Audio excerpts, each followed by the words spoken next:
right, people, what's up? How you guys doing? Obviously, I see the first comment in here. Shout out to you guys that are in here. Let's see if this transition works. Yay! There we go, Chris Mason. We did it. We did it. We did it. Hey, look, Chris Mason, Sooners 360. Definitely be on the lookout for information coming from him. You can check on Twitter. You can do all the rest of that stuff.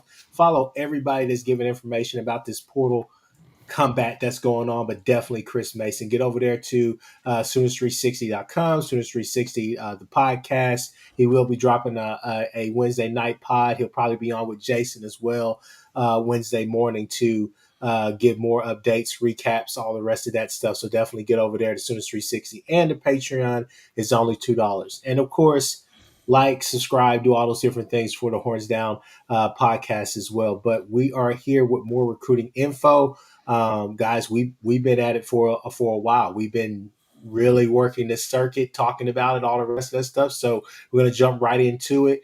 We will be trying to take some questions tonight. Obviously, during some of the different segments that we're going to talk about during the show, but after we're done with those, we'll try to open it up, see if you guys want to do a Q&A or whatnot. But with no further ado, Chris Mason, go ahead and talk about some of the verbals that we got today. Well, let's just go in sort of order here. We've started the morning right off the bat with Caleb Nida from Western Kentucky. He's a center. He has center experience. He was at Virginia Tech before that. He has 2 years to play. He's 6'2", 297, 300 pounds, and he instantly gives OU what they do not have right now, which is a backup center. And since we played three centers the last 2 seasons, I think we can call that a win right off the bat. We have a backup center. We have a center our second team quarterbacks can work with in spring, that our second offensive unit can work with in spring. So it's a big addition. And again, he's got starting experience, and I just don't think you can overlook an addition like this. If you want to be a little negative on this, you can say that, well, maybe he just replaces Troy Everett. Maybe that's true, but he's also younger and healthier than Troy Everett. And those are two big, can't make the club from the tub, as we always say. Your best ability is availability. And this kid hasn't been injured and has played good football. Next, OU got a big commitment from Trell Harris, the wide receiver from Virginia. We talked about him last night. We'll kind of refresh you guys. He had over 800 yards, number of big plays. If you watch his highlight reels that have been posted on X the last 24 hours, you know that Trell Harris is a big-time playmaker at the receiver spot. Chris, I'm going to leave it to you because I know you love this kid. Yeah. No, watching his film, I sit there and I say, look, I know just 6 foot, but I say, hey, he plays bigger than what he is. And also on top of that, the guy makes a lot of plays down the field, around the field, whatever he's running routes. He's doing a lot of different things. Really liked what I saw from him. He's a big play waiting to happen. He's a guy that I think will be able to stretch the field. He is. I think that he will have way more production than Burks and Keontes. And one of them was injured, the other one was kind of a little bit all over the place. At times Burks got hot, at times he kind of faded away. But I think this is a guy right here that gives you another really good starter, and a guy at times can have one potential wide receiver one type potential and production. So this is something that helps Satania as still waiting on that flyer or whatever is going to happen with that. But that's something that helps Satania. That's something that helps Giovanni and guys like that, because he's a guy that can get open. So hoping that he can build chemistry with Mateer. And then again, just another big bodied receiver that can block on the outside. I believe that he can do that. I think that's something. There are certain keys to this offense that we needed. And I know we'll talk about tight ends here in a little bit, but again, this is a part of that. Having more explosive athletes for this offense that Arbuckle wants to run, but also at the same time being able to get guys that can help with some of the important plays, the key plays, some of the things that they want to run, as far as some of those screens, as far as some of the things that Arbuckle likes to do, it would be nice instead of having, obviously, hey, love Burks and I hope he goes and has a hell of a career in the NFL. But 5'9" wide receiver blocking on the outside, that's not necessarily going to win most of those battles all the time. Get what I'm saying, Chris Mason? But Trail Harris is just, again, I'm excited about this one. I think a lot of Sooner fans should be excited. And if you're a little bit hesitant, trust, I think you'll be excited once the season gets underway.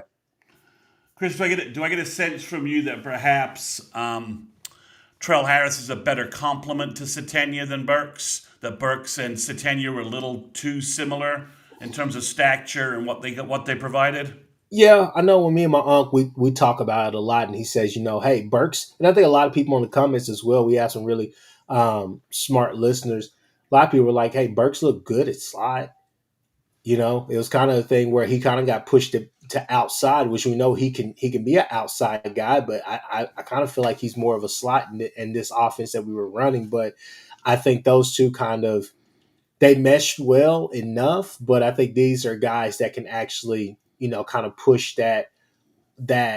push Shatanya to, at times to wide receiver 2 or 3 or whatnot, because I think these are guys that can go and have.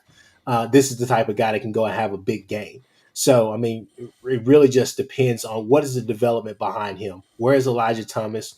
Is Pettit going to be able to get there as well, and learn the offense, get the offense, and really go and make a lot of plays to impress this staff, but also the development of Giovanni Gibson and Jermichael Carter. So this is a guy where any of those three, in my opinion, could have a big season next year. Okay. Obviously, the next guy was a little bit of a surprise that it turned around so quickly for OU. Was Amarion Harris. We'll just go talk about him next. Amarion Harris, the big offensive tackle from Arkansas. Longtime connections with OU. Bill was recruiting him out of high school, so those connections are strong. He's 6'7", 310, 315. He can go. He can play guard. He can play tackle. He's done both in the SEC.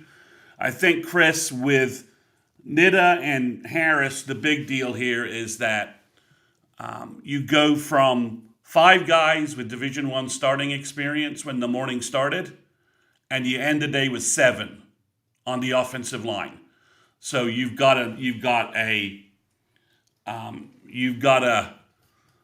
center guard combo guy in Nida, and now you have a guard tackle guy in Harris who will legitimately push Foji and Fasusi for their starting positions. He's been an SEC tackle. Based upon what's out in the portal offensive line wise, I think Harris is about as good as you're going to get in terms of reinforcing the tackle talent in the room.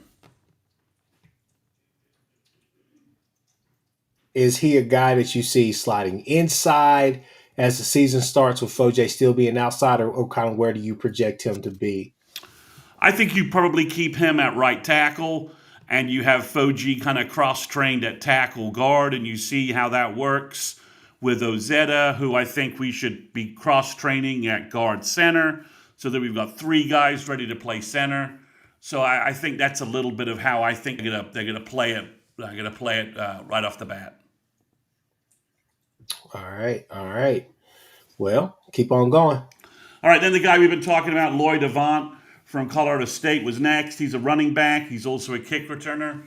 My sources say that Deacons really liked this guy, and that he was highlighted for his kick returner skills, his all-purpose back skills, and he's another running back in the room. So that gives you 5 running backs. He's a good receiver out of the backfield. He's done well there. And unlike Sam Franklin, and everyone's like, well, why is this not just Sam Franklin 2.0?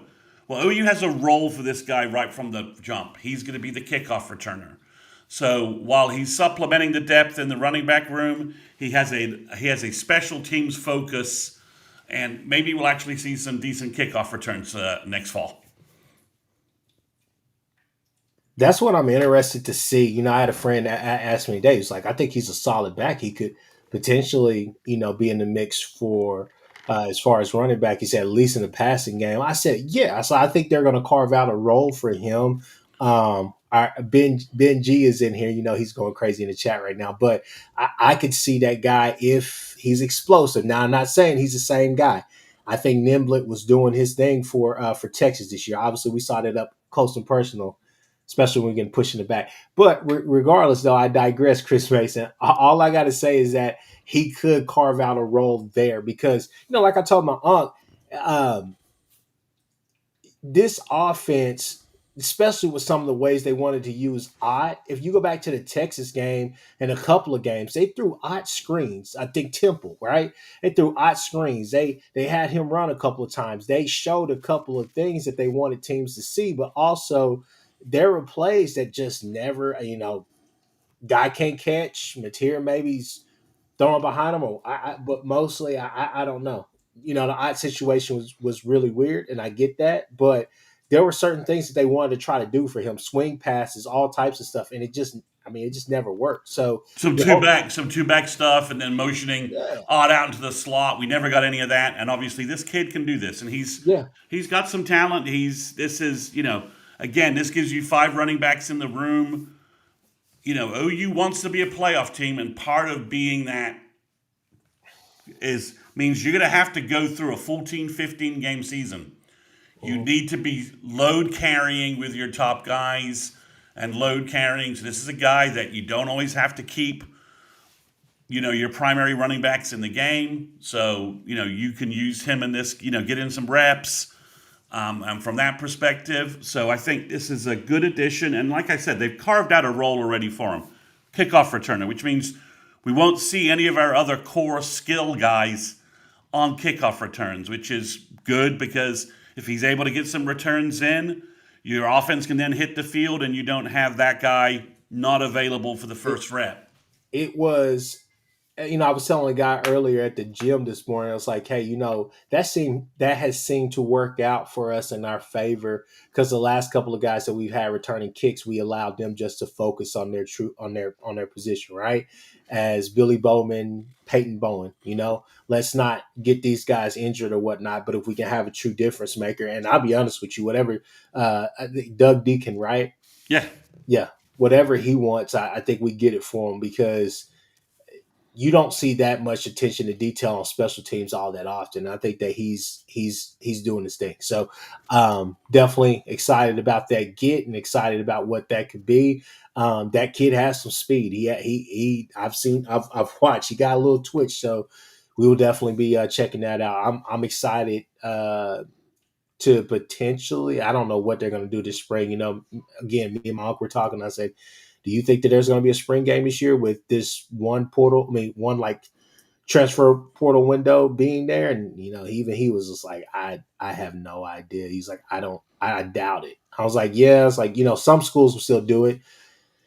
Oregon and Ohio State. Ohio State has like whatever that contract is they have with Fox right now, where they like televise it like that. You know what I'm saying? But Yeah, I'd like to see it come back. I mean, at least in some format, maybe even just a controlled scrimmage, more of a controlled scrimmage environment. yeah, But obviously, whatever they did last year was kind of an abject failure. yeah. That's from the feedback I got from everybody. So the next guy is OU. I told you guys OU wants three tight ends. We talked up Hayden Hansen last night. Well, Rocky Beers, the tight end from Colorado State, visited on Sunday. Got to watch his sister kick Mississippi State's ass all over the court while the Sooner women, the number 5 ranked Sooner women, were dominating. And OU able to lock him up. He's from Colorado State, and he had nearly 400 yards receiving, 7 touchdowns. He's 6'5", 250. Could he be 6'5", 255? Yeah, I mean, he's got a frame that looks like he could carry a little more weight if you want him to be an even bigger bruiser. But he's a good blocker, effective receiver, and he gives you 2 veteran tight ends to start reshaping the Sooner offense. You want to go in 2 tight end 12 formation. You have 2 veteran tight ends you can put on the field who are 270 and 250. Yeah. and that's a good starting point right there. Just some perspective. The backup tight end, his backup tight end at Colorado State signed with UNC and had about 200 yards receiving. So Colorado State, basically got some in the range of 600 yards and 10 touchdowns out of their two receivers who were moving to the Power Four level. I think that speaks that Colorado State, you know, was able to use their tight ends effectively, and Beers was an effective tight end. So I think he's your second tight end. We talked about three tight ends. This gives you two veterans to start, and I'm floating the hypothesis that OU is going to want to fill the third tight end position after they get their tight end coach in place, so that he has a chance to bring in his guy, a guy he wants. So that you're sticking to that thought that they're going to wait to for that guy to come in. Don't you think that that coach would have to be close to signing, right? Be close to getting hired by OU so he could do it within this. We got what, less than 2 weeks left now, right? Well, the portal opened the second, Yeah, right? and it closes the 12th, right? Closes 2 weeks. It's two Or the weeks. 16th. Oh yeah, okay. So So the the 16th. 16th. So there's a little time to do some stuff, and they just have to get in the portal by the 16th. You can then recruit them after that and get them locked in and on campus by about like the 23rd. So those are the two dates to keep in mind. The 16th and the 23rd are probably the two dates that are most relevant. Maybe they do that, but I think, Chris, we should prepare that now they've got Rocky Beers, the Ashcraft kid from Wisconsin, probably not going to be coming in.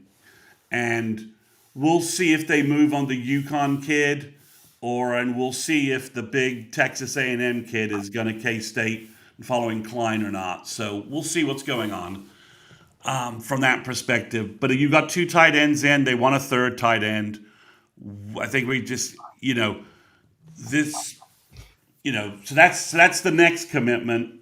And then the last commitment of the day, I think it's going to be the last commitment of the day, was Dakota Fields, the Oregon DB, who arrived on campus this morning and declared and committed about 5 o'clock today. To me, and he's 6'2", 190. He was a top 100 player in the country at Oregon. Wasn't finding his way onto the field at Oregon. Kind of left the Oregon team. Lanning kind of took a shot at him a little bit. I think this is really a case of, he's from, as I mentioned before, he's from California powerhouse Gardena Serra, which would be a school that Stacy Ford would be intimately aware of and have connections with. So I wonder if this is a situation where the Serra coaches reached out to Stacy Ford and said, one of our kids has kind of gotten lost at Oregon. Can he come visit you guys at Oklahoma and see if it's a fit?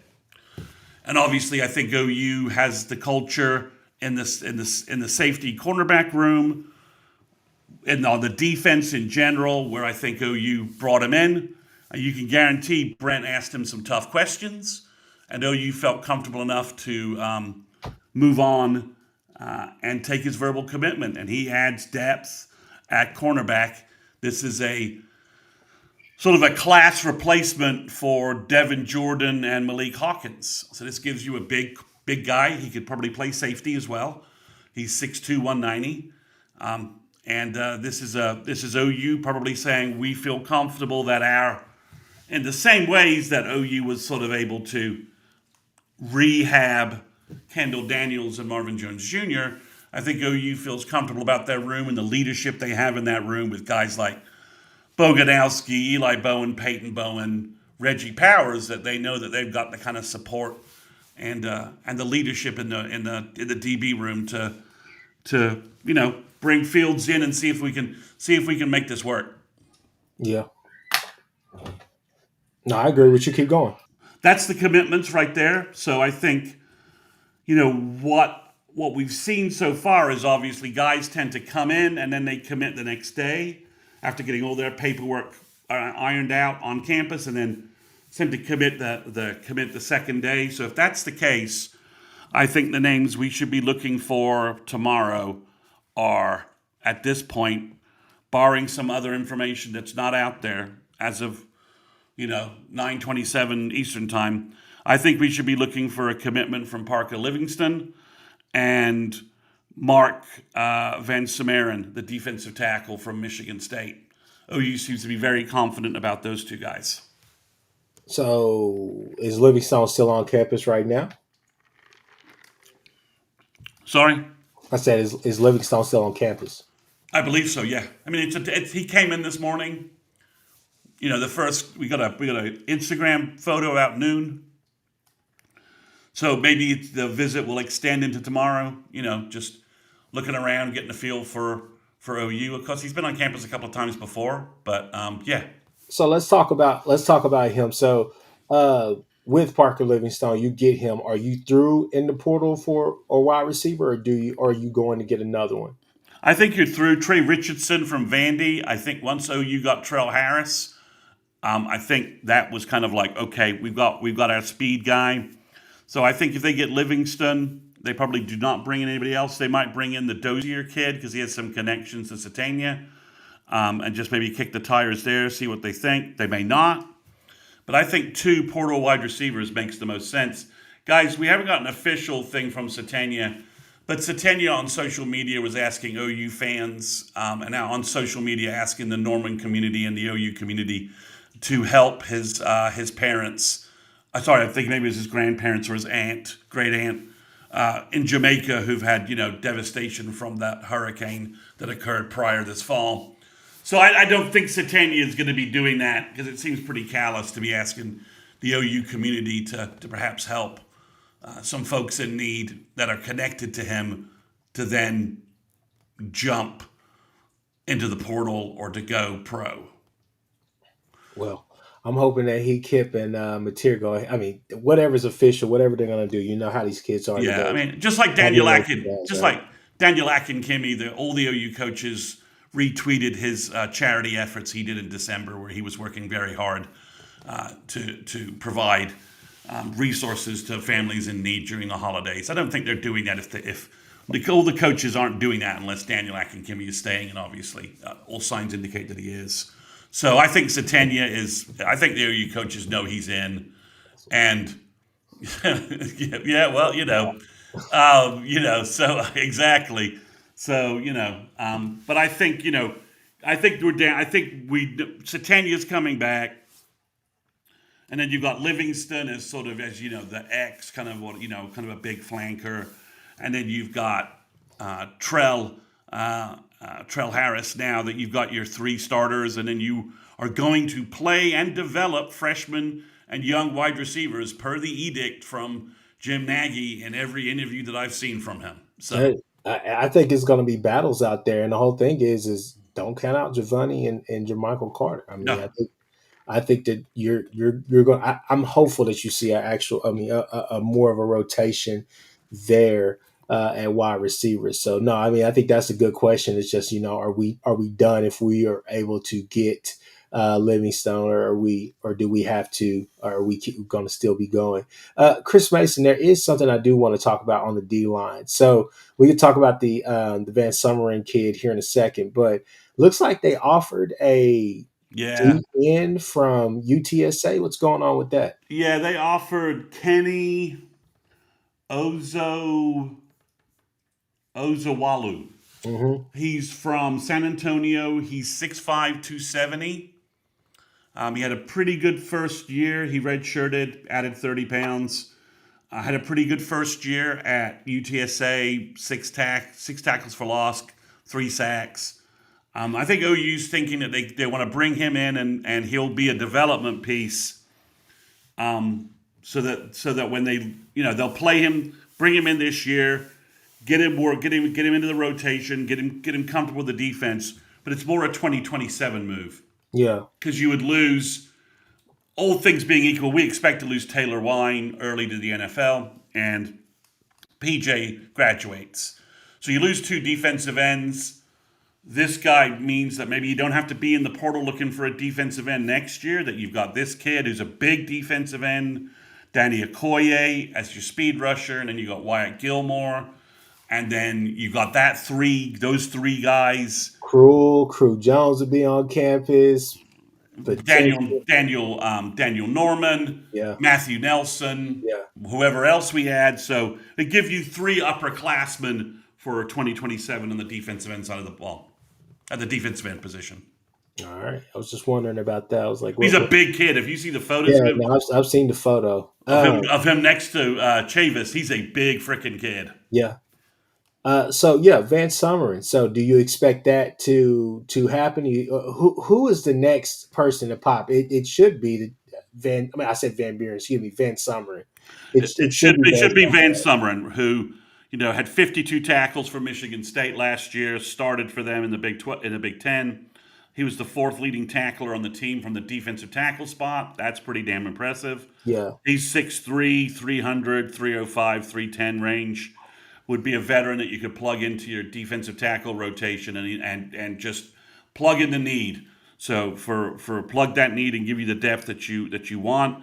Would OU go for a second defensive tackle? I'm not sure about that. I kind of thought they would, but we would see. So I think it's Van Summeren, and I think if OU's going to land him, I think they need to see Parker Livingston sometime tomorrow.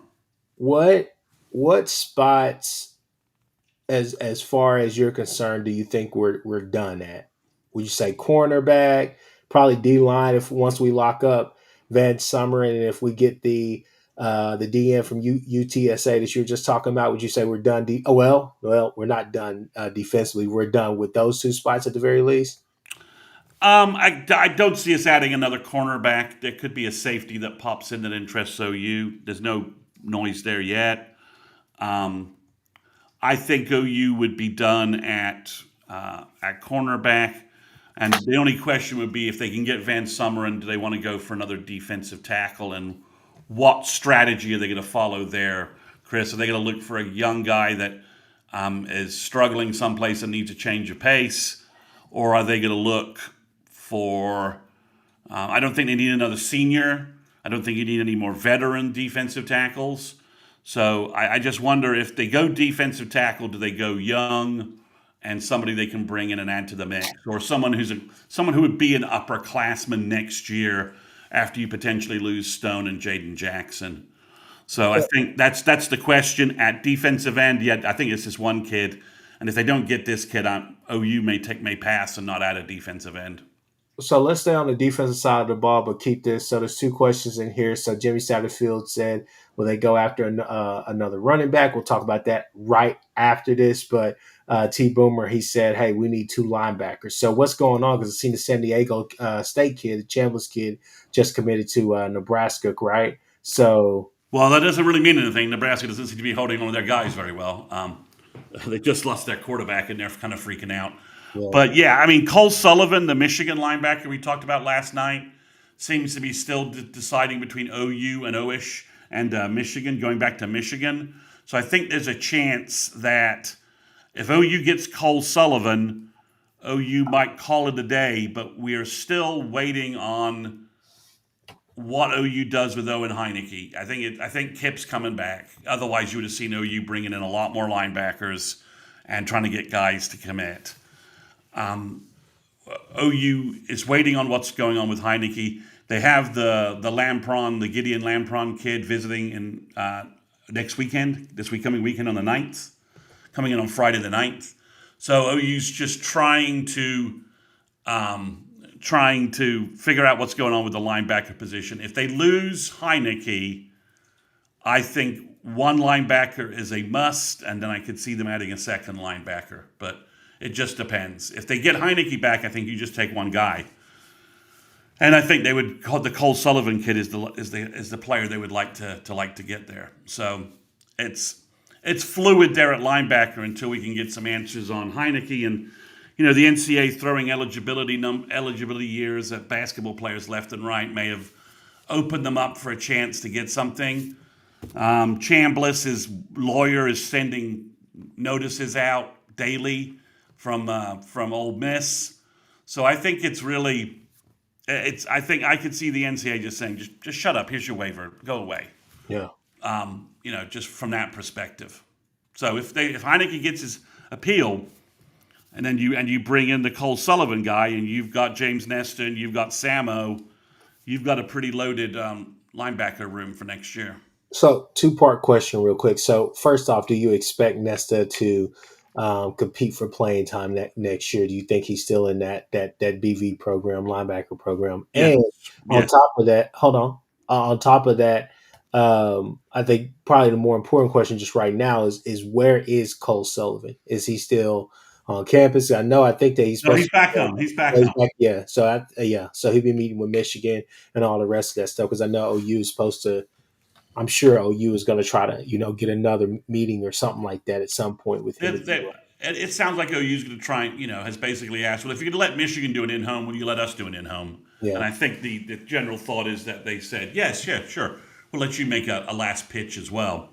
So we'll see what happens there. It looks like Michigan has rolled back the 2 offensive linemen that were going to go to Texas. So Texas looks like they're striking out on those 2 guys. So Babalola just announced he was coming back. He's got a knee injury. I'm not sure that he was really a viable transfer candidate anyway. Plus, Michigan was paying him a lot of money, and OU has a lot of money tied up in Fasusi and Foji. But Michigan's losing some guys. They are taking some hits in the portal. So we'll see. I think on the offensive side, things are a little more stable. On the defensive side, I think things are a little uncertain with as far as Michigan goes, just in terms of Whittington came in and brought all of his sort of stable group of offensive people with him. On the defensive side of the ball, he's kind of winging some stuff together, and I believe he let the Michigan defensive coordinator go, Martindale. I think, pretty sure that's true, and bringing in his own guys. So we'll see. But obviously, OU needs a linebacker, and if they get a Heineke decision, I think the guy they've kind of got in the holding area is Owen Long. The moment they know they're not getting Heineke, OU's going to make a big push for Owen Long and get him on campus and pay him what he would like. And I don't think they can do that because they need to obviously, if Heineke's coming back and not going pro, they've got to bump Heineke's NIL number up. yeah, yeah, rightfully so. But with Nesta, you do expect him to possibly crack that rotation. Yeah, I mean, everything said that he was doing well. He got a little banged up, but he was playing well, and everybody in the Switzer Center seems to be pretty confident that he's ready to become a guy. The wild card at linebacker, obviously, is Marcus James, who absurd physical gifts, size, athleticism. If he at all picks things up quickly, he'll be hard to keep off the field because he's 6'4", 235, and just flies across the field. I mean, he's just an athletic freak. I got you. So let's go ahead and talk about Jimmy Satterfield's question with running back. What's going on there? Like I know that Avant, it's not necessarily the stopping point or the end point, right? Obviously. Well, so I think folks need to understand that OU doesn't have RB1 money. I'm talking to Topher. You're good. You Yeah, good. Keep yeah. going. He doesn't have RB1 money to spend up for a portal running back, right? We don't have the money to throw at Isaac Brown or Hollywood Smothers, who went to Bama, or anything like that. OU's not looking to throw RB1 money out. But if there was a running back that wanted to, I know that there are some people have opinions of DeMarco Murray, and I'm not going to get into all of that nonsense. But if you're a veteran running back who's looking to try and get your path to pro, thievery RB money is what you guys just paid for Raleek Brown. So for an all-purpose back, Did they get relieved? they did get Raleek. Yeah, Texas got Raleek after missing on 4 other running backs. Yeah. So that's what RB1 money is. But yeah, so if there's a running back out there, maybe that's Caden Durham, maybe that's CJ Baxter from Texas, who seems to be very interested in some OU people in social media today. Maybe a back who needs to rehab their career. They're a veteran running back. Playing for DeMarco Murray and playing for OU might be attractive. So if they're one of those guys is willing to take a lower NIL deal, Chris Mason. Did you say the same thing? I'm like, wait a minute, what? they I got know he was on campus. I know he was visiting, but oh yeah. you think they got him? That's what I'm sorry. I thought he verbally committed. Did he not? I thought you. I haven't seen it. Oh, okay. Benji, correct us if you're wrong, man. Okay. Well, I'm sorry. Again, guys. Oh, you got 6 commits today. My attention level to what Texas has been doing hasn't exactly been very high. I mean, all eyes point towards that happening. But yeah, but back to normally scheduled programming. So you're saying say those 2 running back names again. All right, so two guys that have connections to Texas to OU, Caden Durham, obviously. Yes. If he wants to come and be a Sooner, I think he just needs to reach out to OU and say, here, what are you able to offer me? Mm-hmm. So, from that perspective, sorry, it's predictions of Raleek Brown to Texas. My bad. Pierre said we had 7. You said 6. I think we did have 7. Oh, that's including Hanson. We have 7. Yeah, Hanson. We got Hanson yesterday. Yeah. So it's 7 total, 6 today. Pierre Gaines. So to be specific, so I think that's the deal with Durham. But like I said, out of nowhere, CJ Baxter appears to be following some OU people. Now that could mean absolutely nothing. Yeah. Or it could turn into some conversations where CJ Baxter, who is going to be 2 years removed from his knee injury next fall, and that tends to be sometimes when things kind of bounce back for running backs especially. So we'll see, or he could be looking for some advice on where he should go. I don't know. So we'll see what happens there from that perspective. But I think that's where. So Chris, I think after if OU gets Livingston and Van Sumeren, I think we can call the first phase of OU's portal activity closed, where Nagy had a specific list of stuff he needed to get done. Mm-hmm. Right? I need tight ends. I need a running back. I need wide receivers. I need O-line. And ideally, I could get a front-level defensive tackle. Right? The must-haves in this portal situation. Right? And you picked up a cornerback out of nowhere, which was good. Okay, so you got O-line, tight ends, wide receivers, and a defensive tackle. That was your must-haves based upon what we lost or what OU processed out of their roster. So I think that sort of ends, and then linebacker is sort of the mystery. If you can pick up a linebacker, pick up a linebacker. So I think next weekend we might see some of the more speculative stuff in play by OU, bringing in players or locking down players that are more speculative, like the defensive end, Kenny Ozawalu. That's sort of like, okay, that's sort of a more speculative piece there. I think OU will try and bring in 2 more offensive linemen that have some development runway to them, to increase the talent and the numbers in the offensive line room. And then I think once you've got all these things ironed down, you look at your budget. Hopefully you got a new tight end coach in play. Hopefully he's bringing in a couple other targets he likes to get your 3rd tight end. So then you're looking at your budget and you say, okay, I've got some money to spend to give somebody at RB2 or RB3 kind of slot. Thievery, just to educate you on Oklahoma, we don't need Jaden Woods. We have Danny Okoye. Okay? We don't need a redshirt sophomore defensive end from Florida. We have Danny Okoye. He's bigger, faster, and he's been in our defensive scheme for 2 years, and he's about to terrorize the SEC next fall. So we don't need Jaden Woods. He doesn't do anything for us. So Hollywood Smothers going to Bama. He got paid. Bama desperately needs a running back and to rediscover their running game. OU's in a similar boat, but OU has more returning running backs than I think Bama does, and has more.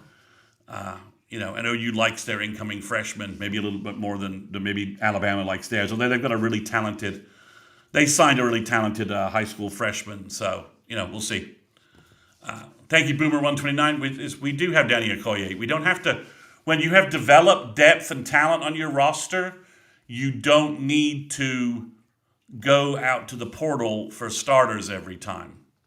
And Jaden Woods wants defensive end one money, and we have that locked up with all SEC defensive end Taylor Wine, PJ Adewale, and Danny Okoye, just to name 3 players off the bat. So we don't need Jaden Woods. I mean, he's a good player. He did well last year. So, we got Marvin Jones Jr. last year to flesh out our defensive end lineup. We now have more younger, talented defensive ends in our development pipeline, because we have a development pipeline at defensive end. That's why Taylor Wine is better than Colton Vasek or anybody else other than Colin Simmons that Texas has. So, Chris Mason, are there any other names? And people, go ahead and start putting your questions in here because we're getting towards the end of this pod. But are there any other names out there that we should be on the lookout for that OU is potentially tied to at other positions? I mean, if you don't get Livingstone, like, what's the next move? It's the Dozer kid, Davion Dozer from App State. Got you. Who played at Arkansas, 6'4", 205, had 500 yards receiving with like a 23-yard average clip. So he would be the guy that you would go there. I'm sorry, I don't know who Lance Jackson is because he's never on any SEC lists. Thievery. So come back to me with an SEC guy that I actually know about. So yeah, I think it's Dozier if you don't get Livingston. After that, I don't know. If you don't get Van Sumeren, I don't know what OU's move is next. Maybe they try and circle back with Sigler. Well, Sigler seems like he's locked in with Auburn. Maybe try and roll back with the Harris kid from Kentucky. So we'd have another Harris. I don't know that OU needs a cheetah in this class. It's got to be the right guy. So, it's got to be the right guy. And you've got players already in that position. You've got some flexibility there. So, whatever the Thievery. Go relive the Texas game somewhere else, please. Sorry, it's Austin Ramsey. Thank you, Topher, for correcting me. Maybe they reach back to him. He's a big body guy from that perspective. So, but OU canceled Sigler and Ramsey because they thought they had Van Sumeren locked up. So that would be a drastic turn of events from that perspective. All right. Again, any other names that we should be on the lookout for? Well, I think based upon what's going on, it's the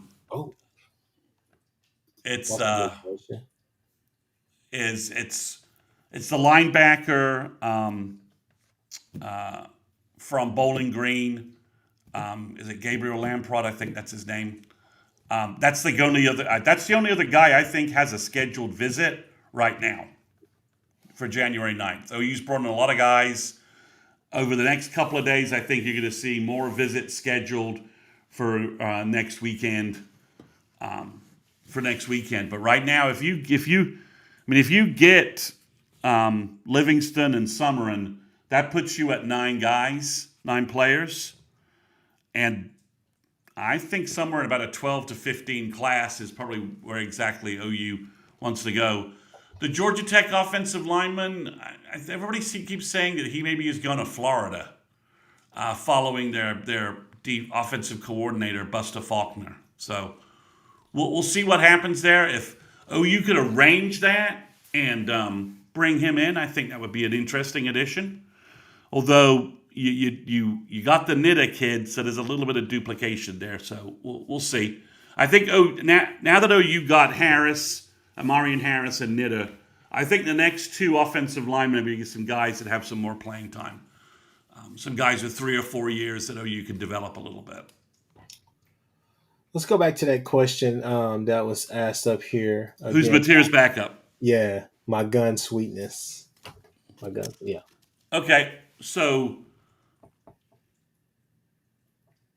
I would say probably I would guess it's going to be Neubauer. Would be his garbage time backup. You don't think there's going to be a guy that they designate or they look at in the portal as far as as I understand it, if they lose a quarterback, they have some names in the portal that they're tracking. Okay. Lower level guys that they like. So if they like them more than a Neubauer, then you may see that flip in the second week, and see you bring somebody in, and you may see somebody hit the portal as well. But 4 quarterbacks is probably enough to carry to get you through a season. I know they like Bo Bentley. I would imagine Bo is going to be, he's going to be fighting with Neubauer for the backup job, and Jet New, if that's the 4 that you have. So I think that's the situation OU will find itself in. There's no talk about them adding somebody like, I don't know, Michael Van Buren or somebody like that who's kind of getting caught wayward with the QB, the big QB shuffle. Yeah. He's somebody that honestly I'd tell him, hey man, TCU, SMU, Baylor, teams like places like that, go ball out if you can. I mean, yeah, I mean it's interesting where he will end up. Maybe he'll end up in Nebraska. They need a quarterback now. That wouldn't be. I'm not sure he wants to go to Lincoln. Who wants to go to Lincoln?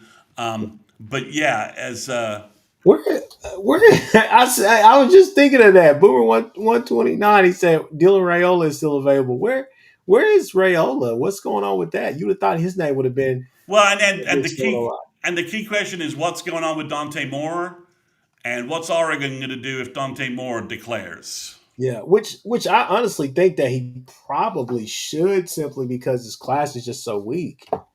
Yeah, so I don't know. I mean, Raiola was rumored to be at Oregon at one point. I've not heard that since then, and haven't heard his name much. Maybe the market's not what he thought it was going to be. It's odd, but He may I don't see. I don't see him. Maybe he goes to Cincinnati to replace Brendan Sorsby. I don't know. Yeah. I certainly don't have any connections that would see him in Norman. Maybe go to Georgia. Maybe he was supposed to go there at one point. He could.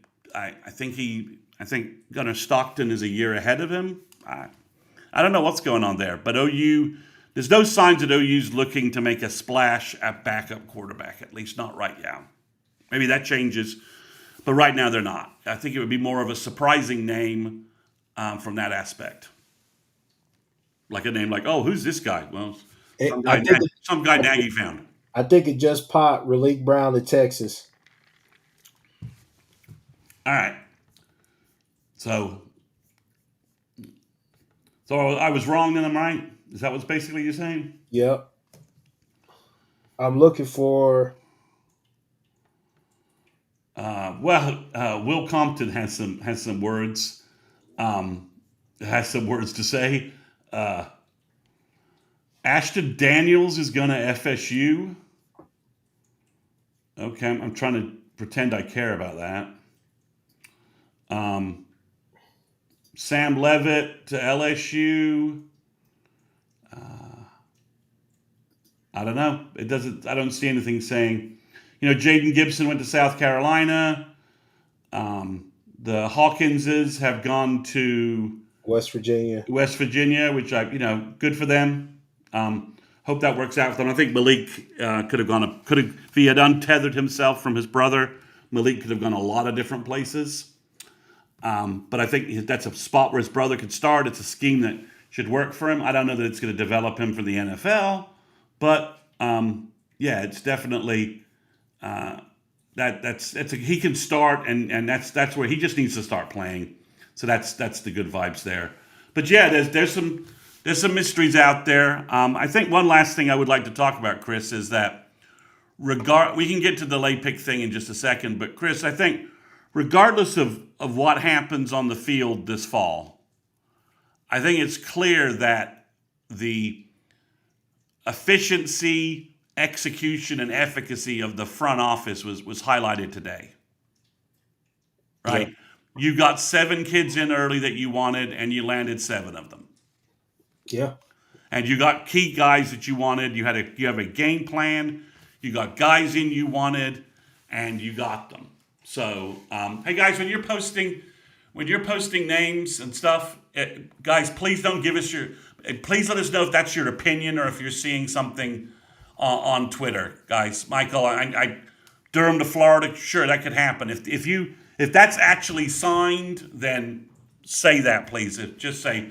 But if you think that's where someone should go, just give us some indication in there. Hey, I think Durham to Florida, something like that. Because guys, we're getting stuff's just flying around a lot, and I don't know that Durham's going to Florida. That's not, and I've not heard any school for him. So from that standpoint. So I think, Chris, that's the one big thing is today we saw proof one of why a professional front office led by an NFL caliber GM could make a difference for OU on the field.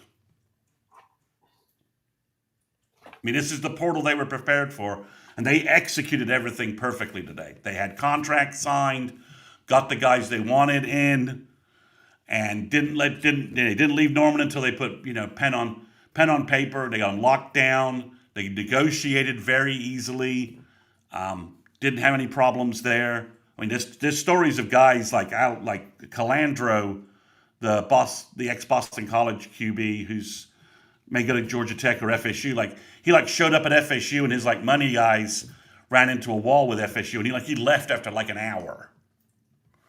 So there's all these kinds of stories flying around everywhere, and none of it's occurring at OU. Some of the names we didn't even know were coming in. So Nagy's doing what he wants to do. He's identifying players, getting them in, and landing guys in an efficient fashion.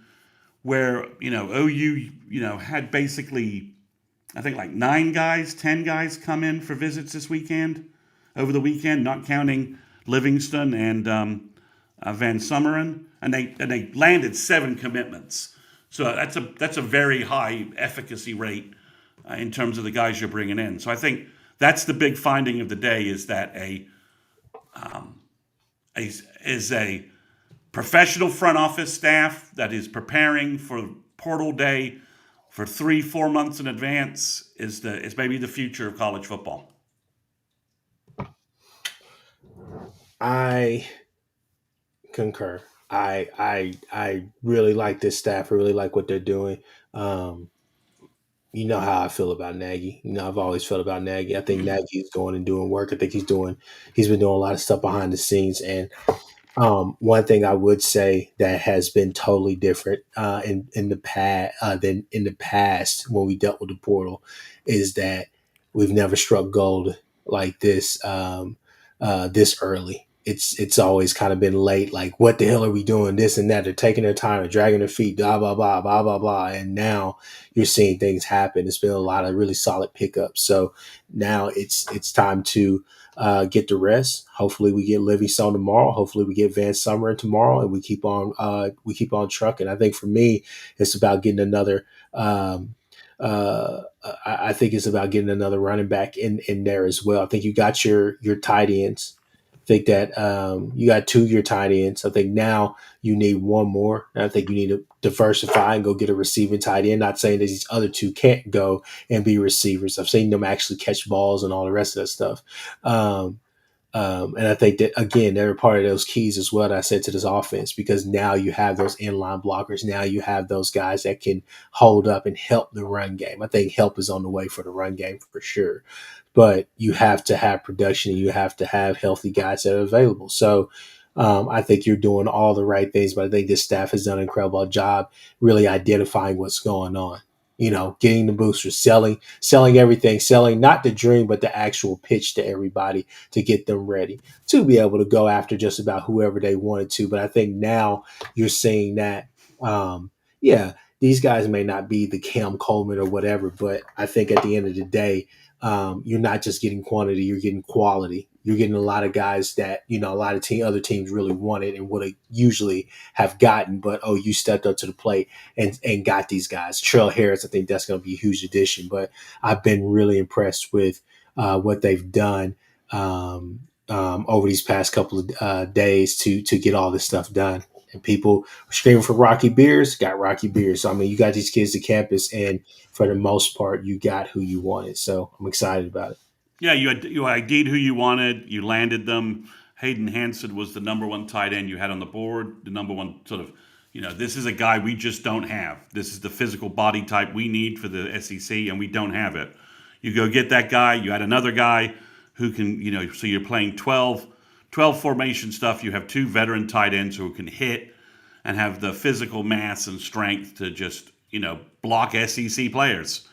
And then I think you get the wide receivers, the offensive line today. And if you can get Summerlin and Livingston, you're pretty much 75 to 80% of what you needed out of the portal, and that's 4 days in, and that allows you to do some different things. And you got some roster flexibility. You can do some different things with some different players. Maybe find some younger offensive linemen who you can add to the talent pool in that room. You can kick the tires on another running back, bring somebody in and see if it's a fit. You can find that other tight end, and I think that puts you. And then you can get maybe there's a good group of linebackers in the portal. We'll see what OU's linebacker needs really are. But I think we're a little stuck with OU waiting on what's going on with Heineke. All right. We got anything else that we need to discuss? I'm going to be on Jason Watkins' show on probably Wednesday morning.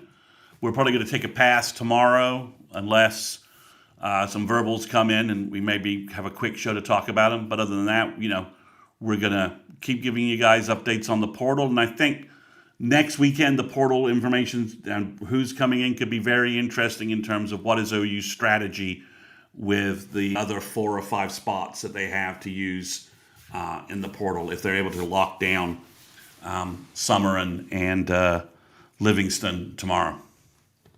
All right. Well, people, look, we've been on here. We're here for a good time, not a long time. Shout out to our sponsor of these recruiting pods, Kaizen Performance Fitness. Check them out here in Norman. Again, that's Kaizen Performance Fitness. Go check out what Garrison and crew have going.